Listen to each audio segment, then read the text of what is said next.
ছাত্ৰ ছাত্ৰীসকল তোমালোকক আমাৰ YouTube channel MAM learning for ইউলৈ স্বাগতম জনাইছোঁ। গতিকে পলম নকৰি আহা আমি আজিৰ ভিডিঅ'টো আৰম্ভ কৰোঁ।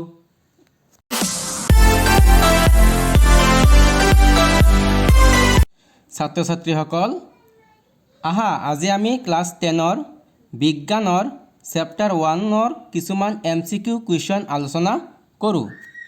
কুৱেশ্যন 1, ৰাসায়নিক বিক্ৰিয়া এটা সংঘটিত হৈছে নে নাই তলৰ কোনটো ধৰ্মৰ দ্বাৰা নিৰ্ণয় কৰিব পাৰি। অৰ্থাৎ কোনো এটা বিক্ৰিয়া সংঘটিত হৈছে নে নাই আমি কেনেদৰে নিৰ্ণয় কৰিম। অপশ্যন এত দিছে অৱস্থাৰ পৰিৱৰ্তন, বি ৰঙৰ পৰিৱৰ্তন, চি গেছৰ উৎপত্তি, ডি ওপৰৰ আটাইকেইটা। অৰ্থাৎ আমি ধৰ্ম পাইছিলোঁ যে কোনো এটা বিক্ৰিয়া সম্পূৰ্ণ হ'বলৈ হ'লে বা সংঘটিত হ'বলৈ হ'লে তাৰ অৱস্থান পৰিৱৰ্তন হ'ব লাগিব, ৰঙৰ পৰিৱৰ্তন হ'ব লাগিব, গেছৰ উৎপত্তি হ'ব লাগিব, লগতে উষ্ণতাৰ পৰিৱৰ্তন হ'ব লাগিব।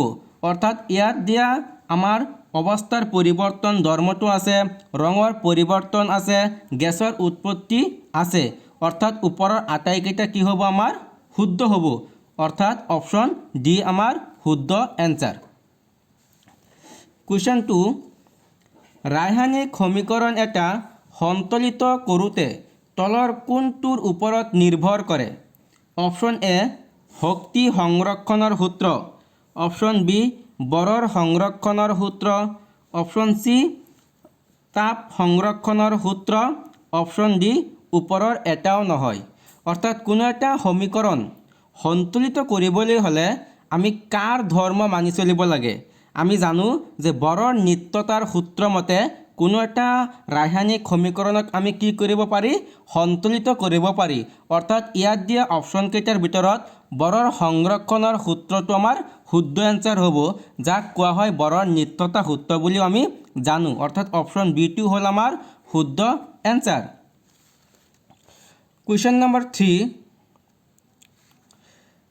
Calcium oxide plus H2O, calcium oxide আৰু H2Oৰ মাজত পানীৰ মাজত বিক্ৰিয়া ঘটি কেলছিয়াম হাইড্ৰক্সাইড উৎপন্ন কৰিছে।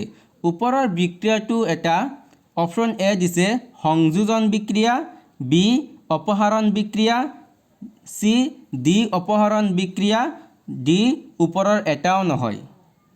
অৰ্থাৎ ইয়াত ক'লে কেলছিয়াম অক্সাইডৰ লগত কি হৈছে আমাৰ পানী সংমিশ্ৰণ হৈছে, বিক্ৰিয়া ঘটিছে আৰু বিক্ৰিয়াত কি হৈছে এটা বিক্ৰিয়জাত পদাৰ্থ উৎপন্ন হৈছে যাৰ নাম কেলছিয়াম হাইড্ৰক্সাইড। অৰ্থাৎ আমি জানো যি বিক্ৰিয়াত দুটা বা ততোধিক বিক্ৰিয়ক পদাৰ্থ সংযোজিত হৈ এটা মাত্ৰ বিক্ৰিয়াজাত পদাৰ্থ উৎপন্ন কৰে সেই বিক্ৰিয়াক সংযোজন বিক্ৰিয়া বুলি কোৱা হয়। অৰ্থাৎ ইয়াত দিয়া অপশ্যন কেইটাৰ ভিতৰত আমাৰ অপশ্যন এ হ'ব শুদ্ধ এনসাৰ, কাৰণ এই বিক্ৰিয়াটো এটা সংযোজন বিক্ৰিয়া। কুৱেশ্যন 4,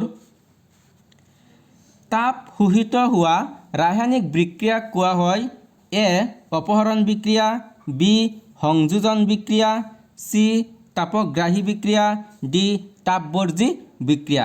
আমাক কি ক'লে যে তাপ শোষিত হোৱা বিক্ৰিয়া, অৰ্থাৎ যি আমি জানো যি বিক্ৰিয়াক নেকি তাপ শোষিত হয় অৰ্থাৎ তাপ শোষণ কৰা বিক্ৰিয়াক আমি তাপগ্ৰাহী বিক্ৰিয়া বুলি জানো। অৰ্থাৎ ইয়াত থকা অপশ্যন কেইটাৰ ভিতৰত আমাৰ শুদ্ধ এনসাৰটো কি হ'ব, অপশ্যন চি হ'ব। অৰ্থাৎ তাপগ্ৰাহী বিক্ৰিয়া কোনবিলাক, যিবিলাক বিক্ৰিয়াৰ ফলত তাপ আমাৰ কি হয় শোষণ হয়, সেই শোষণ হোৱা বিক্ৰিয়াসমূহক কি বুলি কোৱা হয় তাপগ্ৰাহী বিক্ৰিয়া। অৰ্থাৎ অপশ্যন চিটো হ'ল আমাৰ শুদ্ধ এনসাৰ। কুৱেশ্যন 5,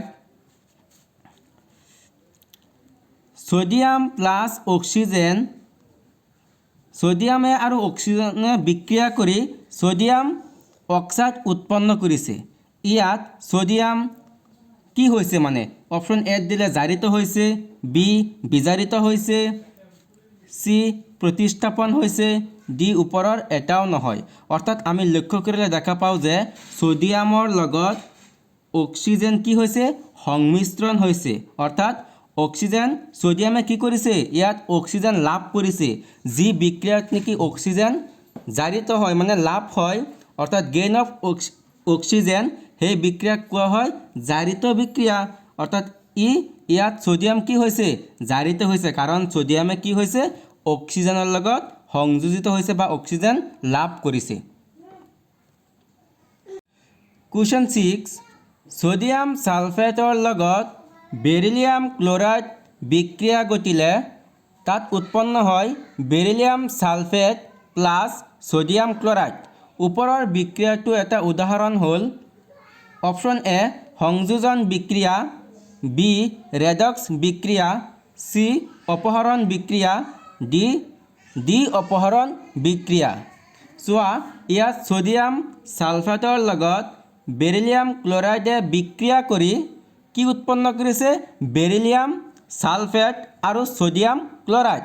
অৰ্থাৎ কি হৈছে ইয়াত দুবাৰ অপহৰণ হৈছে, বেৰিলিয়ামৰ লগত কি আহিলে সালফেট আহিলে আৰু সোডিয়ামৰ লগত কি হ'ল ক্লৰিন আহিলে, অৰ্থাৎ ডাবুল কি হৈছে অপহৰণ হৈছে। অৰ্থাৎ এই বিক্ৰিয়াটো কি হ'ব দ্বি অপহৰণ বিক্ৰিয়া। ডাবুল অপহৰণ হৈছে কাৰণে ইয়াক কি বুলি কোৱা হ'ব দ্বি অপহৰণ বিক্ৰিয়া। অৰ্থাৎ অপশ্যন ডি হ'ল আমাৰ শুদ্ধ এনসাৰ।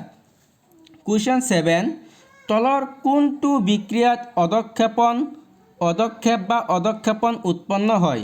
অপশ্যন এ অপহৰণ বিক্ৰিয়া, বি সংযোজন বিক্ৰিয়া, চি ডি অপহৰণ বিক্ৰিয়া, ডি এটাও নহয়। আমি যেতিয়া বিক্ৰিয়াসমূহৰ বিষয়ে পঢ়িছিলোঁ তেতিয়া পাইছিলোঁ যে ডি অপহৰণ বিক্ৰিয়াত কিছুমান অদক্ষেপ উৎপন্ন হয়। অৰ্থাৎ ইয়াত দিয়া অপশ্যনকেইটাৰ ভিতৰত আমাৰ অপশ্যন চি হ'ব শুদ্ধ, কাৰণ অপশ্যন চিত কি দিলে ডি অপহৰণ বিক্ৰিয়া, আৰু এই বিক্ৰিয়াটি কি উৎপন্ন হয় কিছুমান অদক্ষেপ উৎপন্ন হয়। কুৱেশ্যন 8, তাপ উৎপন্ন কৰা বিক্ৰিয়াবোৰক কোৱা হয় এ তাপবৰ্জী বিক্ৰিয়া, বি তাপগ্ৰাহী বিক্ৰিয়া, চি বিয়োজন বিক্ৰিয়া, ডি এটাও নহয়। অৰ্থাৎ যি বিক্ৰিয়াত তাপ উৎপন্ন হয় সেই বিক্ৰিয়াটোৰ নাম কি আছিল? অৰ্থাৎ তাপ উৎপন্ন হোৱা বিক্ৰিয়াক তাপবৰ্জী বিক্ৰিয়া বুলি কোৱা হৈছিল, আৰু তাপ শোষণ কৰা বিক্ৰিয়াক তাপগ্ৰাহী বিক্ৰিয়া বুলি কোৱা হৈছিল। কুৱেশ্যনটোত আমাৰ ক'লে ইয়াত তাপ উৎপন্ন হয়, অৰ্থাৎ তাপ উৎপন্ন হোৱা বিক্ৰিয়াটো হ'ল তাপবৰ্জী বিক্ৰিয়া। অৰ্থাৎ অপশ্যন এটো হ'ল আমাৰ শুদ্ধ এনসাৰ।